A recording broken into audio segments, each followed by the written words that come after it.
ओम शांति। ओम शांति। ओम शांति।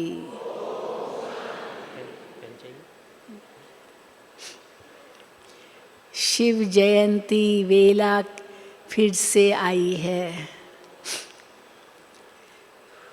कल हम सभी प्यारे बाबा संग शिव बाबा का, सो ब्रह्मा बाबा का, सो सारे ब्राह्मण परिवार का, सो स्वर्ग का, जितना नाम गिनो सबकी हम जयंती मनाएंगे। तो आपको अपनी जयंती की भी बहुत बहुत बहुत बधाई हो, बधाई हो, बधाई हो। 89वां 89वां शिव जयंती महोत्सव मनाएंगे। कई लोग पूछते ये 89 कैसे, 89 कैसे हो गया। शिव जयंती तो सालों से मनाते आ रहे हैं, ये 89 या 89 कैसे हुआ। तो हम कहते हैं जब शिव बाबा का अवतरण हुआ, शिव बाबा ने आकर के ब्रह्मा तन द्वारा अपना परिचय दिया। अपना परिचय के साथ हम आत्माओं का भी परिचय दिया। आने वाली सतयुगी दुनिया का भी परिचय दिया और कैसे ये कलयुगी दुनिया विनाश होनी है उसकी भी पहचान दी। मानो शिव परमात्मा ने आकर के हमारा ज्ञान का तीसरा नेत्र खोल दिया। जो पहले हम कितने अनभिज्ञ थे, न खुद को जानते थे, न परमात्मा को जानते थे, न अपने पाठ को जानते थे, कुछ भी नहीं जानते थे। अज्ञान अंधकार में भटक रहे थे और भगवान ने आकर के तीसरा नेत्र दिया और हमें सत्यनारायण की सच्ची सच्ची कथा सुनाई। यही कहेंगे ना, भक्ति मार्ग में हम सत्यनारायण की कथा सुनते थे। कल भी बाबा ने इसका वर्णन किया, सत्यनारायण की कथा। तो सत्यनारायण की कथा में क्या सुनाते हैं, एक कैसे माँ बेटी थी, तो बेटी का पिता और उसका पति माना ससुर और दामाद, तो ससुर और दामाद को वो विदेश यात्रा पर गए, खूब धन कमाने गए। पीछे से माँ बेटी घर में रहे और सत्यनारायण की कथा करनी थी लेकिन भूल गए, कथा करना भूल गए। अब कथा करना भूल गए तो वहाँ तो ससुर जी और दामाद जी तो गए थे व्यापार करने और खूब धन माल लेकर के आए, खूब सोना चांदी भर कर के नाव में आए। और जैसे ही वापस पहुँचे अपने देश में तो एक बूढ़ा ब्राह्मण उनके सामने आके खड़ा हुआ तट पर। नाव जहाँ खड़ी हुई वहाँ तट पर वो एक बूढ़ा ब्राह्मण खड़ा हुआ और उनसे पूछा कि आपकी नाव में क्या है। तो उन्होंने कहा, ससुर और दामाद ने कहा, नहीं नहीं ये तो कखपन है, क्योंकि नीचे तो सोना चांदी खूब खूब धन था और उसके ऊपर थोड़ा पत्ते लगा रख दिए थे ताकि किसी को पता न चले। तो बोला कुछ नहीं, ये तो कखपन है। तो उस बूढ़े ब्राह्मण ने उसी समय कह दिया, तथास्तु, वैसा ही होगा। और सारा जो कुछ उनका माल था, जो धन संपत्ति थी, वो सब पत्ते पत्ते हो गए, माना कखपन हो गए। और वहाँ माँ और बेटी ने सत्यनारायण की कथा नहीं की थी, तो वो भी भूल गए। तो वहाँ वो भूल गए और यहाँ इनका धन संपत्ति सब नष्ट हो गया। तो फिर कैसे अचानक याद आया कि अरे हमने तो सत्यनारायण की कथा तो की नहीं, और ये देखो सब धन माल सब नष्ट हो गया। फिर जब पूनम आई और फिर सत्यनारायण की कथा की तो फिर वापस सारा धन मिल गया। तो सत्यनारायण की कथा नहीं की तो सब धन समाप्त हो गया, और फिर सत्यनारायण की कथा की तो धन वापस आ गया। अब वो सत्यनारायण की कथा कौन सी थी वो तो बताते नहीं हैं, लेकिन क्या बताते हैं, हाँ, माँ बेटी और ससुर और दामाद। सत्यनारायण की कथा की तो धन आ गया, नहीं की तो धन खत्म हो गया। पर सत्यनारायण की कथा कौन सी है वो तो किसी ने बताई नहीं। इसी प्रकार बाबा कहते तीजरी की कथा है तो तीसरे नेत्र की कथा। फिर बाबा अमर कथा भी कहते हैं। आज ही बाबा ने अमर कथा को याद किया। अमर कथा में क्या दिखाया, अमर कथा शंकर ने पार्वती को सुनाई, और पार्वती को तो नींद आ गई, लेकिन वहाँ कबूतर बैठा था, तो कबूतर हूँ करता गया, जैसे कबूतर की भाषा होते हूँ है ना। और पार्वती तो सो गई, तो कबूतर करता रहा, और शंकर जी को लगा पार्वती कथा सुन रही है और उसको बड़ा आनंद आ रहा है, तो कर रही है, माना सिर हिला रही है। लेकिन पार्वती को तो नींद आ गई और कबूतर ने सुन लिया।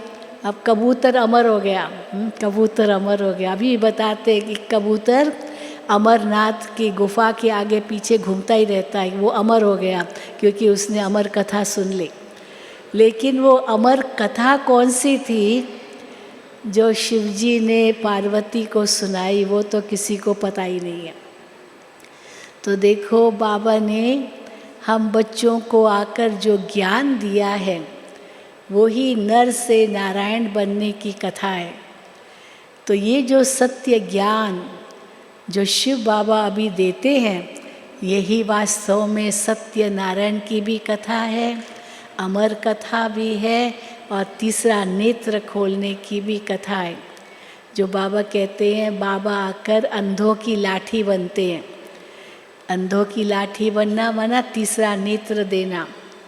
इन दो आँखों से तो हम इस दुनिया की चीज़ें देखते हैं, लेकिन उस तीसरे नेत्र से जो शंकर के यहाँ त्रिकुटी पर दिखाते हैं, वो वास्तव में ज्ञान का तीसरा नेत्र शिव बाबा आकर हम बच्चों को देते हैं, जिससे हम भूत वर्तमान भविष्य तीनों काल तीनों लोकों को हम सहज रूप से देख सकते हैं, जो इन आँखों से नहीं देख सकते हैं। तो देखो शिव जयंती कैसे हीरे तुल्य जयंती है, सर्वोत्तम जयंती है, जो इतनी आत्माओं का भाग्य जगाया।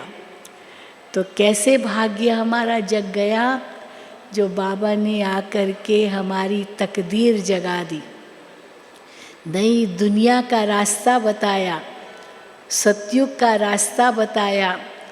तो हम बच्चे पहले कितने अनभिज्ञ थे। लौकिक जन्म तो बाबा कहते हैं हर साल मनाते हैं, लेकिन ये हमारा अलौकिक जन्म हो गया, और शिव बाबा के साथ साथ हमारा जन्म। भले आप कहेंगे हमारा अलौकिक जन्मदिन फलाने दिन था, फलाने दिन था जब मैं बाबा की बनी, बाबा में निश्चय बैठा, हाँ फलाने दिन था मैं बाबा का उस दिन बना। लेकिन बाबा क्या कहते हैं, सबका जन्मदिन शिव जयंती है। हाँ, सबका जन्मदिन कौन सा है? हाँ, शिव जयंती। तो इसीलिए अभी और हमारा जन्मदिन नहीं, हम तो मरजीवा बन गए ना, अलौकिक जन्म ले लिया। लौकिक जन्म तो ख़त्म हो गया, मर गए लौकिक दुनिया से, जिसको बाबा ने उस दिन भी कहा देखते हुए नहीं देखो। सुनते हुए नहीं सुनो, हाँ, न देखते हुए देखो, न सुनते हुए सुनो, और न ही हाँ कोई ऐसा इस दुनिया की बातें बोलो, क्योंकि इस दुनिया में क्या रखा, ईविल ही रखा है, रावण की दुनिया है। हाँ, मैं एक दिन आपको बताऊँ, मैं अखबार पढ़ रही थी तो एक विदेशी बहन आ गई है, मधुबन की बात कर रही हूँ, विदेशी बहन आ गई, मैं अखबार पढ़ रही थी, ऐसे ही थोड़ा देखती थी, तो वो विदेशी बहन आकर के हमको कहती है तुम रावण का समाचार पढ़ रही हो। तो कलयुगी दुनिया का समाचार कौन सा होगा, रावण का ही तो समाचार है ना। आज भी हम देखो टीवी ऑन करते क्या समाचार आता है, वहाँ लड़ाई झगड़ा हुआ, वहाँ एक्सीडेंट हुआ, वहाँ इतने मरे, ये हुआ वो हुआ। अच्छा समाचार तो कभी आता ही नहीं है, कोई मुश्किल से आता है अच्छा समाचार। तो चाहे टीवी ऑन करो, चाहे अखबार पढ़ो, रावण का ही समाचार है। तो रावण की दुनिया में रावण की बातें होंगी, विकारों की बातें होगी, काम क्रोध लोभ मोह अहंकार ईर्ष्या द्वेष नफरत वैर दुश्मनी हेरा फेरी बेईमानी छल कपट निंदा चुगली। हाँ, गिनती करते जाओ, लिस्ट बन जाएगी। कलयुगी दुनिया में क्या क्या समाचार सुनते रहते हैं। तो जो दुख दर्द का समाचार है संसार में, लोग समझते वही समाचार है। और बाबा हम बच्चों के लिए कौन सा समाचार लाते हैं? हाँ, सतयुग का समाचार। सतयुग में कैसे होगा, सतयुग में मनुष्य कैसे होंगे, सतयुग में जो देवताएं होंगे उनका जीवन कैसा होगा, उनका भोजन कैसा होगा, वहाँ के जानवर कैसे होंगे, वहाँ के महल कैसे होंगे। सतयुग का तो दुनिया वालों को पता ही नहीं है, और बाबा ने आकर के हमको सतयुग का समाचार सुनाया। तो वो समाचार सुनना पसंद या कलयुग का समाचार सुनना पसंद? क्या कौन सा समाचार पसंद है? हाँ, सतयुग का। तो इसलिए बाबा कहते देखते हुए भी नहीं देखो, सुनते हुए भी नहीं सुनो, क्योंकि दुनिया में अच्छा समाचार तो कोई विरला ही होगा। और कई बार अगर कोई अच्छा समाचार होता है अखबार में, तो कई लोग पता है क्या कहते हैं, वो कहते हैं आज तो कोई समाचार ही नहीं है, क्योंकि अच्छा ही अच्छा समाचार, कोई बुरा समाचार है ही नहीं। कहीं भूकंप आया, कहीं आंधी आई, कहीं तूफान आया, कहीं वो सुनामी आया, कहीं ये आया, ये समाचार तो आज कुछ है ही नहीं। अच्छा ही अच्छा समाचार है, तो अच्छा समाचार समाचार ही नहीं होता है, बुरा समाचार ही समाचार होता है। इसीलिए पहले ज़माने में अंग्रेज़ी में कहते हैं no news is good news. अगर कोई व्यक्ति बीमार है और कोई मेरे से पूछे कि वो व्यक्ति कैसा है, इसका वो तो हम कहेंगे अभी कोई समाचार नहीं आया है कुछ भी, मना अच्छा होगा। समाचार नहीं आया मना अच्छा होगा। No news is good news, वो अच्छा ही होगा, नहीं तो समाचार आ जाता। तो पहले कहते थे समाचार नहीं आना माना अच्छा ही समाचार होगा, लेकिन आज की दुनिया में ये उलट गया है। आज की दुनिया में क्या कहते हैं, good news is no news. अच्छा समाचार समाचार ही नहीं है, बुरा समाचार ही समाचार है। बुरा समाचार ही समाचार है। लेकिन बाबा ने तो हमें बहुत अच्छा समाचार सुनाया है। हम पहले कहते थे विनाश होना है, विनाश होना है, तो लोग कहते थे ये ब्रह्मा कुमारियाँ तो विनाश विनाश ही कहती रहती है, इनको और कुछ सूझता ही नहीं है, विनाश विनाश कहती रहती है। अभी हम क्या कहते हैं, अभी हम विनाश विनाश नहीं कहते हैं, हम कहते हैं नई दुनिया आनी है, नई दुनिया आनी है, सतयुग आना है, स्वर्ग आना है, अच्छा समाचार सुनाते हैं। और वो लोग क्या कहते हैं, विनाश होना है, विनाश होना है, थर्ड वर्ल्ड वॉर होना है, तीसरा विश्व युद्ध होगा, सब खत्म हो जाएगा। ज्योतिषी भी यही बता रहे हैं, सब यही मुख से कह रहे हैं, और हम कहते हैं नई दुनिया आनी है, सतयुग आना है। तो देखो कितना अंतर हो गया इस दुनिया में। हम जब कहते थे नई दुनिया आनी है, वो विश्वास नहीं करते थे। हम कहते थे विनाश होना है, तो विश्वास नहीं करते थे, समझते थे यही दुनिया सदा ही ऐसे चलेगी। लेकिन अब समझ रहे हैं कि विनाश होना है। फिर हम कहते हैं दुखी मत हो जाओ, हाँ, चिंता मत करो, उसके बाद नई दुनिया आनी है, ये कल्याणकारी युद्ध होगा। विश्व युद्ध जो होगा, तीसरा विश्व युद्ध, ये कल्याणकारी होगा। रोज़ एक दो को धमकियां देते रहते हैं, रोज़ एक दो को डराते रहते हैं कि हम तुम्हारे ऊपर बम फेंकेंगे, ये करेंगे, वो करेंगे। रोज़ क्या क्या दुख के ही समाचार आते रहते हैं। लोग इतने कष्ट में हैं, पीड़ा में हैं, और बाबा हम बच्चों को क्या कहते हैं, बच्चे उनके रोने की आवाज़ तुमको सुनाई नहीं देती है। तो इतना घोर कलयुग आ गया है, घोर माना घोर, और इसी घोर कलयुग में ही शिव बाबा का अवतरण होता है। तो इसीलिए वैसे भी शिव जयंती, शिवरात्रि फाल्गुन महीने के 14वीं रात होती है। अमावस्या से एक दिन पहले, एकदम घोर अंधेरी रात से एक दिन पहले भगवान आकर के कैसे नई दुनिया का समाचार सुनाते हैं। तो फाल्गुन महीना साल का अंत है, विक्रम संवत का जो अंत का समय है वो है, और फिर उसके 15 दिन के बाद होली आती है। तो शिव बाबा आकर के कैसे नई दुनिया का समाचार सुनाते हैं। और शिव जयंती पर जो कुछ भी करते, बाबा ने उस दिन भी मुरली में कहा, बाबा उसका आध्यात्मिक रहस्य बताते हैं। और फिर कैसे 15 दिन के बाद होली आती है, पर होली में मनाने से पहले होली का जलाते हैं। तो होली का जलाते हैं अर्थात सारा पुराना सब खत्म, सब कुछ नष्ट, और फिर होली माना खुशियाँ। होली का बाबा कितना सुंदर अर्थ बताते हैं। होली माना पास्ट इज पास्ट, सतयुग में जाएंगे, कलयुग का कुछ भी याद नहीं होगा, कुछ माना कुछ भी याद नहीं होगा। ये भी नहीं पता होगा कि हम कोई संगम पर थे और बाबा के बने थे। लेकिन होली माना पुराना सब कुछ खत्म और नया सब कुछ, पवित्र जीवन बन गई, तो ऑटोमेटिकली सब कुछ नया मिल गया। तो देखो बाबा ने हमें शिव जयंती पर जो सच्चा अर्थ बताया है, इसके आधार से अंधकार सब मिट जाता। तो दुनिया में तो कितना व्रत रखते हैं, उपवास करते हैं, जागरण करते हैं, और बाबा ने हमें इसका सच्चा अर्थ बता दिया है। क्या अर्थ बताया है? हाँ, व्रत कौन सा रखना है? पवित्रता का व्रत। ये सबसे बड़ा व्रत है, इनसे बड़ा व्रत कुछ हो ही नहीं सकता है। खान पान का व्रत चलो रखेंगे एक दिन के लिए, लेकिन पवित्रता का व्रत, ये सारा संगम युगी जीवन हम रखते हैं।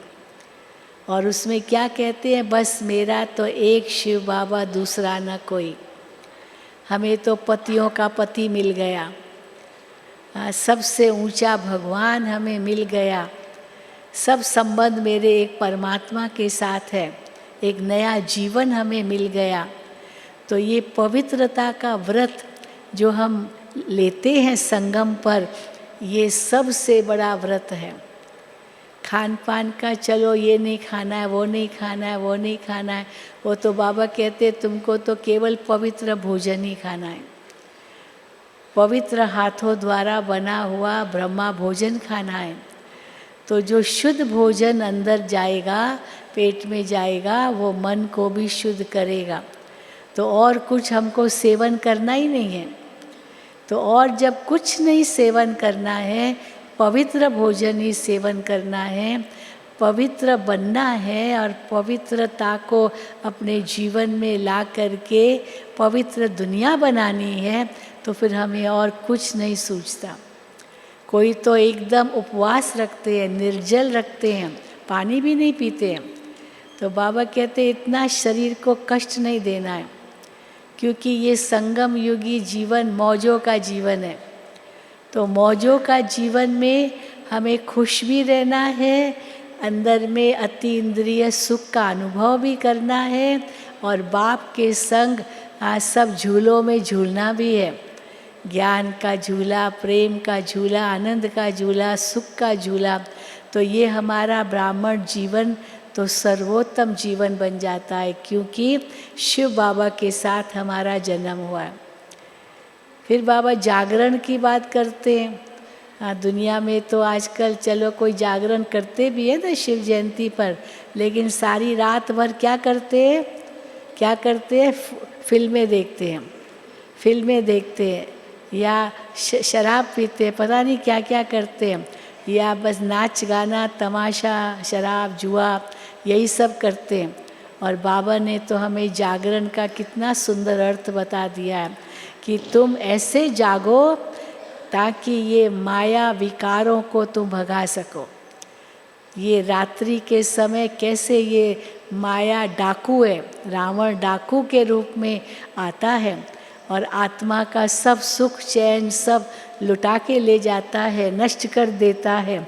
और बाबा आकर के हमको फिर से ये सब दे रहे हैं।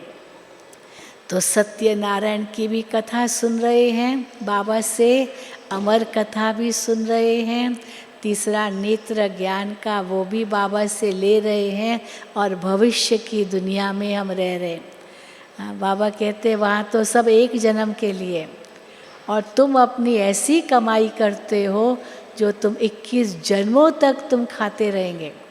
21 जन्म कोई सोच भी नहीं सकता है। वो ये भी नहीं सोच सकते कि अगले जन्म के लिए हम कुछ कर रहे हैं। हम तो 21 जन्मों के लिए कमाई कर रहे हैं। और सत्य परमात्मा सत्य बातें ही सुनाएंगे। हाँ, अपने लिए ताली ऐसी बजाओ, हम 21 जन्मों के लिए 21 जन्मों के लिए हम तर जाएंगे।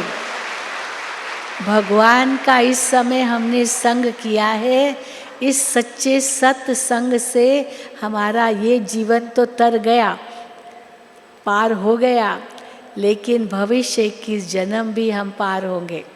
इतना भाग्य भगवान हमारा बना रहे हैं। लेकिन कैसे बना रहे हैं? हम सच्चा जागरण करते हैं, विकारों को आने नहीं देते हैं। बाबा कहते हैं अभी युद्ध भी नहीं करनी है, दूर से ही ये विकार भाग जाए, दूर से ही भाग जाए, नज़दीक आने ही न पाए। इतना तुम अंदर में ज्वाला प्रज्वलित करते हो, जो ये जो राक्षस है या जो विकार है, जो असुर है, ये तुम्हारे नज़दीक भी आ न सके। हाँ, जैसे कोई शेर होता है, चीता होता है, तो अगर हमने आग जला के रखी है ना, वो आग के नज़दीक नहीं आता है, वो आग से दूर रहते हैं। तो इसीलिए बाबा हम बच्चों को ये योगाग्नि जो हमारी तपा रहे हैं, इस योगाग्नि से ये सारे विकार रूपी जो बाबा कहते हैं टाइगर है, शेर है, जो भी है, ये सब दूर ही रहते हैं। हमारे लिए ये पेपर टाइगर महसूस होते हैं, जैसे कागज़ का शेर। बाबा कहते अभी तुम्हारी बॉक्सिंग भी पूरी हो गई। माया रावण के साथ हमारी बॉक्सिंग है, हाँ, मल्ल युद्ध है, लेकिन अब वो मल्ल युद्ध भी नहीं रही। क्या कहेंगे कि कोई काम विकार हमारे नज़दीक भी नहीं आ सकता है। क्रोध भी हमसे दूर हो गया है, क्योंकि आत्मा शांत स्वरूप हो गई। तो शांत स्वरूप के आगे क्रोध कैसे आ सकता है? हाँ, आत्मा पवित्र हो गई तो काम विकार भी नहीं आ सकता है। आत्मा इतनी भरपूर हो गई रत्नों से, ज्ञान रत्नों से, जो लोभ भी नहीं आ सकता। हमको कुछ नहीं चाहिए इस कलयुगी दुनिया का, तो लोभ भी आगे नहीं आ सकता है। मोह तो दूर से सलाम करके चला गया, क्योंकि सब संबंध एक बाबा के साथ जोड़ दिए। और अहंकार तो हाँ, दूर से ही नमस्कार करके चला गया, क्योंकि बाबा ने हमें स्वमान में रखा है। तो मनुष्य स्वमान और अभिमान के अंतर को भी नहीं समझते। अभिमान को ही वो स्वमान समझते हैं, हाँ, स्वाभिमान कहते हैं, परंतु है तो वो देह अभिमान। तो देह अभिमान भी बाबा ने हमारा तुड़वा दिया। आत्मा का ज्ञान देकर, परमात्मा का ज्ञान देकर, सब संबंध अपने साथ जुड़ाकर आत्मा स्थिति का अनुभव करा लिया तो देह अभिमान मिट गया। अभी हमको कोई अगर गाली दे, हमारी ग्लानि करे, निंदा करे, चुगली करे, कुछ भी करे, हमको दुख होगा? होगा दुख आपको? अगर कोई आपकी ग्लानि करे, आपको दुख होगा? हाँ, जो समझ से थोड़ा थोड़ा तो दुख होगा, हाथ उठाओ। कोई भी नहीं, दुख होगा ही नहीं। थोड़ा तो होगा ना माताएं? कोई आपकी ग्लानि करे, आपको दुख नहीं होगा? जो समझ से बिल्कुल दुख नहीं होगा, हाथ उठाओ। देखो उसमें भी हाथ, धीरे धीरे हाथ उठा रहे हैं। बड़ा हाथ उठाओ, कोई दुख नहीं होगा। भले ग्लानि करे, निंदा करे, चुगली करे, कुछ भी करे, हमको दुख क्यों नहीं होगा? क्योंकि भगवान ने तो हमको चढ़ा दिया है। भगवान ने हमको कितना चढ़ा दिया है। जो बाबा ने भी उस दिन कहा तुम राजा बच्चे हो, राजा बच्चे हो। तो राजा बच्चे तो कितने ऊंचे हो गए। तो हर एक राजा बच्चा बना दिया बाबा ने, स्वराज्य अधिकारी बना दिया। वर्तमान में भी राजा, तो भविष्य में भी राजा, तो द्वापुर कलयुग में भी हमारा पूज्य स्वरूप भी राजा का ही स्वरूप है। तो अगर हम इसी स्वमान में रहते हैं तो वो अभिमान तो आ ही नहीं सकता। क्योंकि अगर वो अभिमान है, मैं तो इतना अच्छा हूँ, मैं तो ये हूँ, मैं तो वो हूँ, बाबा कहते इस कलयुगी दुनिया का अभिमान भी फीका है। जितना हमें भगवान दे रहा है उसकी भेंट में इस कलयुगी दुनिया का जो कुछ भी है सब फीका है। जैसे कोई को मीठी चीज़ मिल जाए ना, जब वो मीठा खा लेता है उसके बाद उसको कितनी भी चटपटी चीज़ दो उसको फीकी लगेगी। चटपटी चीज़ कितनी भी अच्छी होगी, टेस्टी होगी, लेकिन मीठा खाने के बाद वो चटपटी चीज़ भी पसंद नहीं आएगी, फीकी लगेगी। तो भगवान ने हमारे जीवन में इतना मिठास भर दिया। रोज़ पहला वरदान यही मिलता, मीठे मीठे बच्चे। तो मीठे मीठे बच्चे कहते कहते मीठा बना दिया ना मीठा सबको, सब मीठे बन गए। कोई कितना भी क्रोध करे लेकिन हमको क्रोध नहीं आएगा। ऐसा है कि अगर वो क्रोध करता है तो हमको भी क्रोध आ जाएगा। हमको क्रोध क्यों नहीं आएगा? क्योंकि आत्मा का स्वभाव हमें पता है। हम देही अभिमानी रहते हैं, आत्मा का स्वभाव शांत है, तो हमको क्रोध नहीं आएगा। अगर क्रोध आता है किसी के क्रोध करने पर, तो फिर इसका मतलब देही अभिमानी नहीं रहते हैं। इसका मतलब हम भूल गए हैं कि हम शांत स्वरूप आत्मा हैं। हम ये भूल गए हैं कि शिव बाबा हमारा पिता शांति का सागर है। हम ये भूल गए हैं कि हमारा धाम शांति का धाम है। परंतु अगर ये याद है तो हमको कभी गुस्सा नहीं आएगा, कभी भी नहीं आएगा।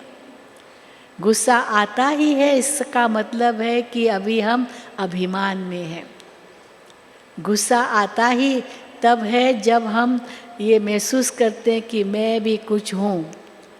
अरे मैं तो एक बिंदु हूँ। हाँ, बाबा को तो कभी अभिमान आ ही नहीं सकता है। शिव बाबा को तो एक बिंदी है, पर कितना बड़ा सागर है। पर क्या कहते बाबा हमेशा, मैं तो एक बिंदी हूँ, मैं इतनी छोटी बिंदी हूँ। तो इतनी छोटी बिंदी को क्या अभिमान आएगा? हाँ, कोई बहुत बड़ा तगड़ा लंबा चौड़ा व्यक्ति होता है ना, तो जहाँ जाएगा या लात मारेगा, हाथ मारेगा, सब उससे डरेंगे, अरे भाई इसके आगे नहीं जाओ, इसके आगे नहीं जाओ। लेकिन आत्मा तो बिंदी है, परमात्मा बिंदी है। अब मैं बिंदी बन गई तो मेरे आगे तो हाँ चाहे कितना भी हो कोई फर्क नहीं पड़ता। जैसे हनुमान के लिए दिखाते ना, हनुमान में कितनी शक्ति थी, लेकिन वो शक्ति उसने कैसे उसका सदुपयोग किया। वो चाहे तो बहुत छोटा हो सकता था, चाहे तो बहुत बड़ा हो सकता था। दिखाते ना, वो सुरसा के नज़दीक गया, सुरसा राक्षसनी उसके सामने आई, एकदम मुंह खोल करके उसके सामने आई सुरसा, और कहा मैं तुमको खा जाऊंगी, मैं तुमको खा जाऊंगी। अब वो इतना बड़ा हो गया तो सुरसा ने भी अपना मुंह इतना बड़ा बड़ा बना दिया, और इतना बड़ा बड़ा मुंह बना दिया सुरसा ने। फिर वो हनुमान ने क्या किया, अपना रूप एकदम छोटा कर दिया, एकदम छोटा कर दिया। अब उसका मुंह तो बड़ा ही था, सुरसा का इतना बड़ा मुंह, सोचा ये बड़ा हमारे मुख में मैं डालूँ, बड़ा करती गई। और फिर हनुमान ने क्या किया, एकदम छोटा कर दिया, और छोटा करके अपने आप को उसके मुंह में चक्कर लगा के निकल गया। और वो बेचारी देखती रह गई, कहाँ गया हनुमान। तो देखो, तो हम बिंदी के बिंदी भी हैं, और देखो बाबा कहते मास्टर सागर भी हो, मास्टर प्रेम के सागर हो, मास्टर शांति के सागर हो, मास्टर सुख के सागर हो। कितनी डिग्रियां हमने ले ली है, कोई स्कूल भी नहीं गया हो, अक्षर ज्ञान भी नहीं हो, लेकिन उसको मास्टर की डिग्री मिल गई। बाबा के बच्चों को मास्टर की डिग्री मिल गई। तो मास्टर की डिग्री माना अधिकारी, मास्टर तो अधिकारी होता है ना, पिता का सब कुछ वो बच्चे को मिलता है तो उसका मास्टर हो गया। तो इसीलिए बाबा हम बच्चों को शिव जयंती पर इतना महान बना देते हैं, और भगवान के साथ हमारा जन्म, इनसे ऊंचा जन्मदिन कौन सा हो सकता है। हर एक का अलग अलग जन्मदिन होता है, लेकिन बाबा ने हमारा सब कैंसिल कर दिया, सब कुछ कैंसिल कर दिया। अभी लौकिक वौकिक के पीछे तो कभी जाना ही नहीं चाहिए। सबकी शिव जयंती शिव बाबा की जयंती के साथ साथ है। तो शिव बाबा के साथ अवतरण हुआ है हमारा। शिव जयंती माना शिव का अवतरण, तो हमारा भी शिव बाबा के साथ अवतरण हुआ है, हम भी अवतरित हुए हैं। तो अवतार जो होता है ना, वो तो कितना न्यारा प्यारा होता है, वो किसी कर्तव्य के लिए अवतरित होता है। तो हम भी बाबा के बच्चे सत्युगी दुनिया लाने के लिए अवतरित हुए हैं, सत्युगी दुनिया लाने के लिए अवतरित हुए। बस ये नशा सदा रखो। तो कल हम सभी बाबा के संग शिव जयंती मनाएंगे, लेकिन हम सब उसमें क्या करेंगे, अपना सब कुछ जो भी जो हमने वायदा किया है उस वायदे को फिर से याद करेंगे। शिव बाबा का झंडा चढ़ाएंगे, है ना, यहाँ झंडा लगेगा, और हम सब दादियाँ, आप सभी वो शिव बाबा का झंडा यहाँ अनुभव करेंगे, लहराएगा। और बाबा ने यहाँ तक कह दिया, एक मुरली में बाबा ने कहा है कि यहाँ तो तुम इस हॉल में शिव बाबा का झंडा लहरा रहे हो, लेकिन एक दिन आएगा जो सारे विश्व में शिव बाबा का झंडा लहराएगा। ज़रूर आएगा, ज़रूर आएगा, ज़रूर। हमें इतना निश्चय है ना निश्चय सबको कि सारे विश्व में बाबा का झंडा लहराएगा। कम से कम सबको ये पहचान तो मिलेगी कि शिव बाबा आया है। उल्हना तो नहीं दे कि हमको तो पता ही नहीं चला। तो शिव बाबा आकर के इस संसार को बदल रहे हैं, और इतने सारे उनके बच्चे उनके साथी बन कर के इस संसार का जो गोवर्धन पर्वत है, कलयुगी पर्वत को उठाकर सत्युगी पहाड़ ला रहे हैं। ये लोगों को ज़रूर पता चलेगा, लेकिन वो तब पता चलेगा जब हमारे अंदर वो जो भी हम बाबा ने हमें बताया वो जीवन में हमारे अनुभव करेंगे, वो देखेंगे, महसूस करेंगे। शिव जयंती पर एक बहुत अच्छी कहानी बताई जाती है, भक्ति मार्ग में ये कहानी सुनाते हैं। उस कहानी का नाम क्या है, एक शिकारी और हिरण। शिकारी और हिरण की कहानी सुनी है आपने? सुनी है? जिसने सुनी है हाथ उठाओ। थोड़ो नहीं सुनी है, जिन्होंने नहीं सुनी है वो हाथ उठाओ। अच्छा, नहीं सुनी है, चलो मैं सुना देती हूँ। तो बताते हैं कि शिकारी एक था, वो शिकार करने लिए जंगल में गया। अब सारा दिन उसका बीत गया, उसको कोई शिकार मिला ही नहीं, बेचारा भूखा प्यासा। अब सोचा कि चलो कुछ शिकार नहीं मिला, वापस जाता हूँ। तो जैसे ही सारा दिन तो कुछ मिला नहीं, अब जब वापस जाने की घड़ी आई, शाम हो गई, रात हो गई, तो अचानक एक हिरण मिल गया। तो उसने टारगेट किया उस हिरण को मारने के लिए, तीर चलाने के लिए उसने ऐसे तीर कमान वो तैयार किया। और उसी समय हिरण ने उसको रोका।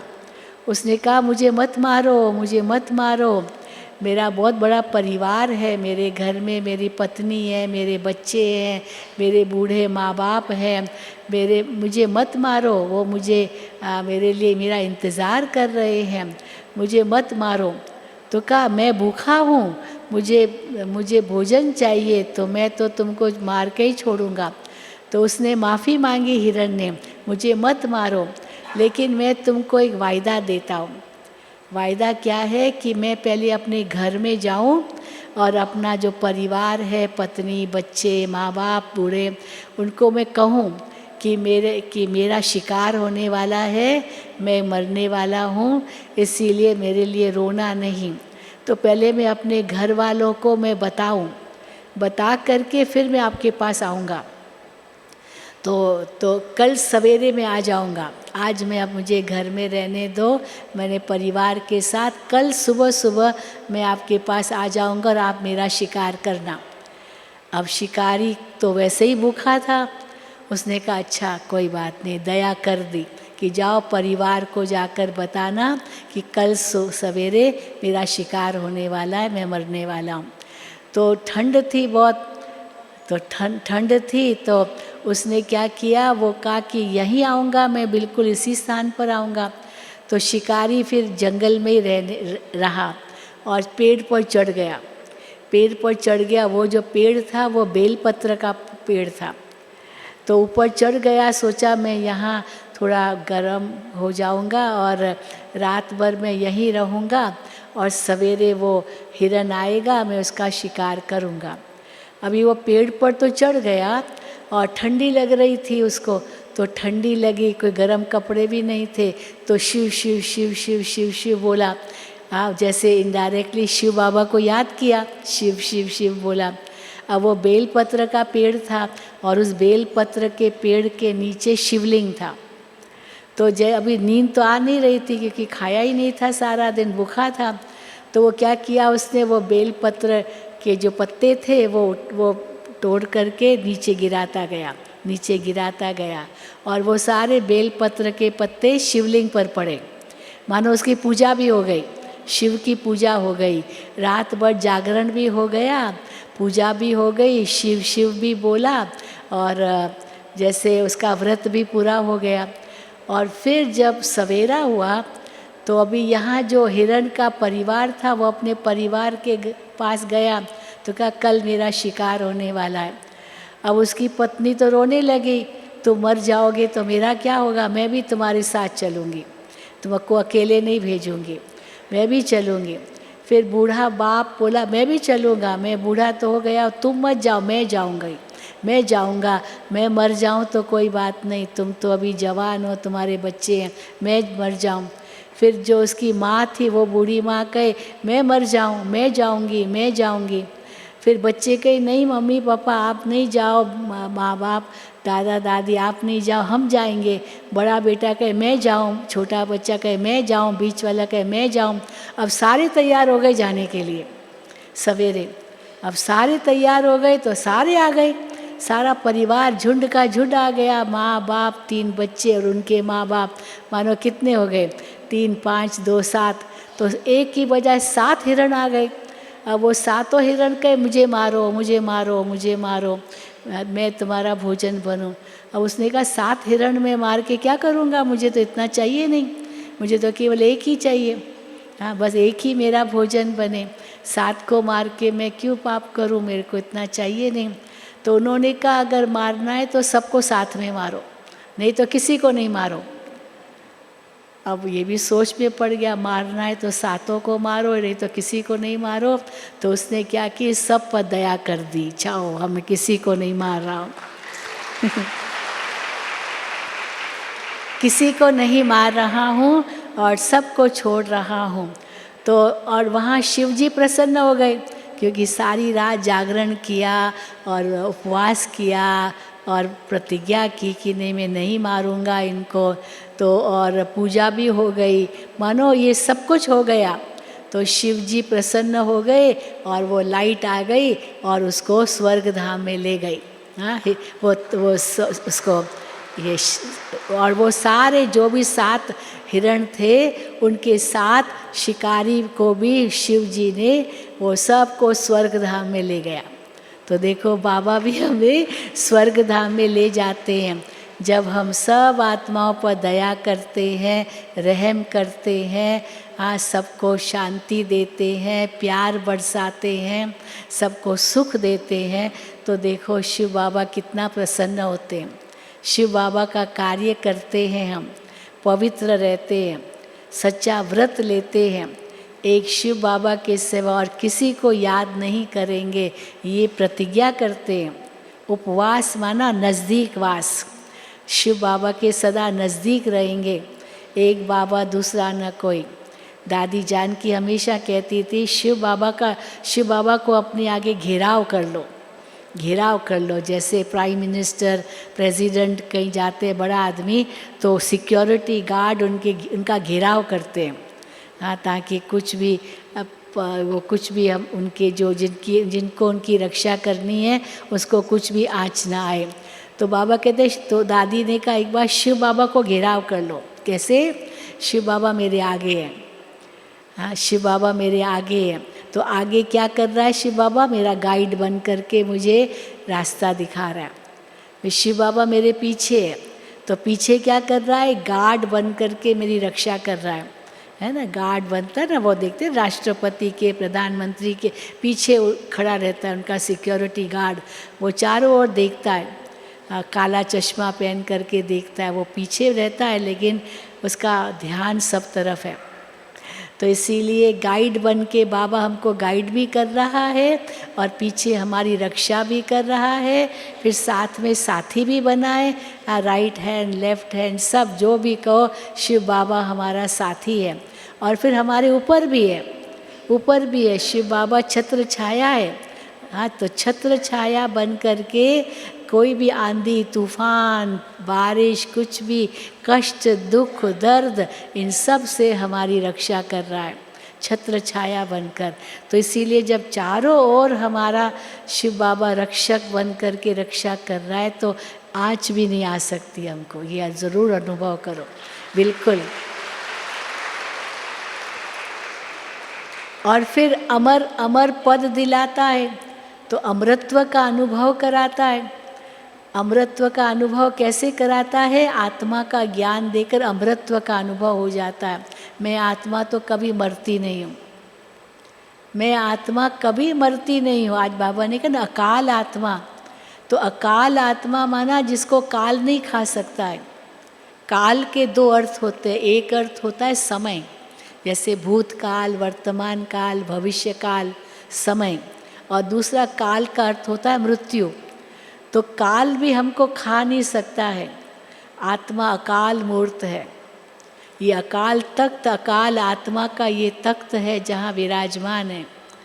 तो मैं अकाल आत्मा अकाल तख्त पर विराजमान, कभी मुझे काल नहीं खा सकता। और यहाँ तीसरा नेत्र भी है, तो तीनों कालों को, तीनों लोकों को मैं उस तीसरे नेत्र से देख रही हूँ।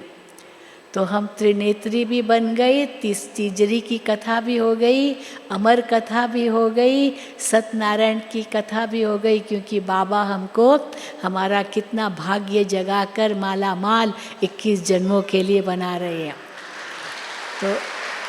तो इतना महत्व है शिव जयंती का, इसलिए ये सर्वोत्तम जयंती है, सर्वोत्तम कल्याणकारी त्योहार है। बाकी सब त्योहार इसके बाद आते हैं। साल का अंतिम त्योहार भी है और फिर कहेंगे नया साल होली पर शुरू होता है, तो ये नया जीवन भी है। विक्रम संवत शुरू होता है, सारे विकर्म हमारे ख़त्म और विकर्माजीत संवत आरंभ हो जाता है। सब विकर्मों को ख़त्म करके विकर्माजीत बन करके विकर्माजीत राज्य शुरू करते हैं। जो महाराजा महारानी बन जाते हैं। बस ये सदा नशा अपने अंदर रखो और उसी नशे में सदा रहो, तो कोई कुछ भी कहे हमको परवाह नहीं। हाँ, कहावत है ना, कुत्ते भौंकते रहे और हाथी चले अपनी चाल। हाथी को परवाह है क्या? कुत्ते भौंकते हैं। कुत्ते कितने उसके आगे पीछे आते हैं, इतना बड़ा जानवर देख करके। कुत्ते तो छोटे छोटे होते हैं, उसकी भीड़ में भौंकते हैं, लेकिन हाथी को कोई परवाह नहीं। तो हम भी बाबा कहते हैं ऐसे महारथी हैं जो बिल्कुल हनुमान की तरह है, और हमारे आगे अगर कोई आते भी हैं वो तो कुछ भी नहीं, वो तो चींटी के समान है। तो इतना सदा नशा रहे। तो बाबा के हम बच्चे बन करके शिव बाबा के साथ हम जन्म ले चुके हैं, शिव बाबा के कर्तव्य में हम लगे हुए हैं। और जब तक सतयुगी नई दुनिया नहीं आई है तब तक हम चैन से सोएंगे नहीं, जागरण करते रहेंगे। हाँ, विकारों से जागते रहेंगे। यही सबको अपने अंदर लगन लगानी है। तो शिव बाबा के राइट हैंड बन करके लगन लगानी। शिव बाबा के, ब्रह्मा बाबा के 1000 भुजाएं हैं, तो हम सब ब्रह्मा बाबा की वो हज़ारों भुजाएं हैं।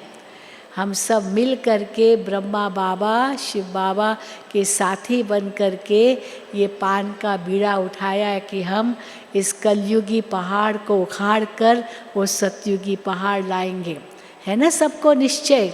सबको निश्चय है ना ये?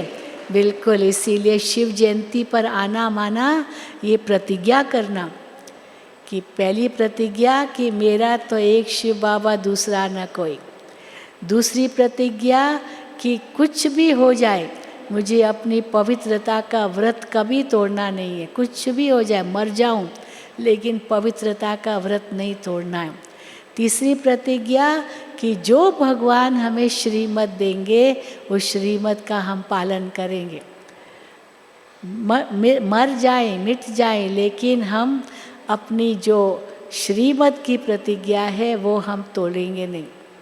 बस ये अगर सदा लगन है तो फिर बाबा हमको कितना नैनों पर उठाकर, पलकों पर बिठाकर हमको स्वर्ग धाम में ले जाएंगे, खुशी खुशी ले जाएंगे।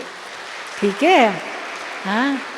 और सबको छोड़ो, भूलो, छोड़ो। जो बाबा ने कल भी कहा 3 बिंदी लगाओ, 3 बिंदी लगाओ। मैं आत्मा बिंदी, बाबा बिंदी और ड्रामा बिंदी। बस ये 3 बिंदी लगाई, आपकी कमाई ही कमाई है। कदम कदम पर कमाई कमाई, और इतने माला माल बन के जाओ। ठीक है? अच्छा, ओम शांति, ओम शांति, ओम शांति।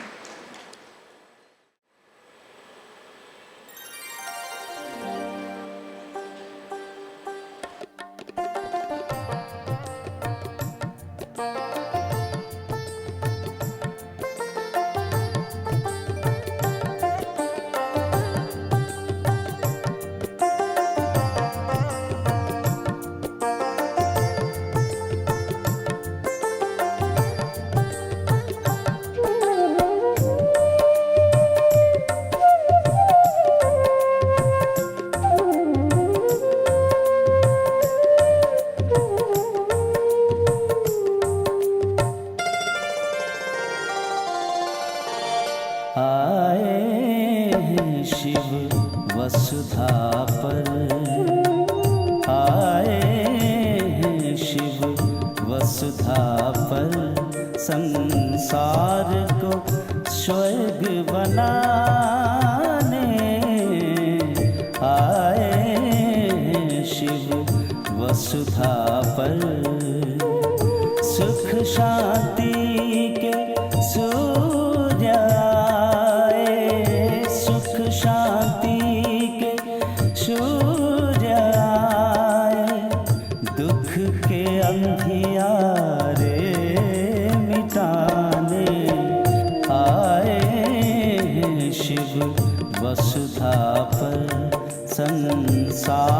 को स्वर्ग बनाने आए शिव वसुधा पर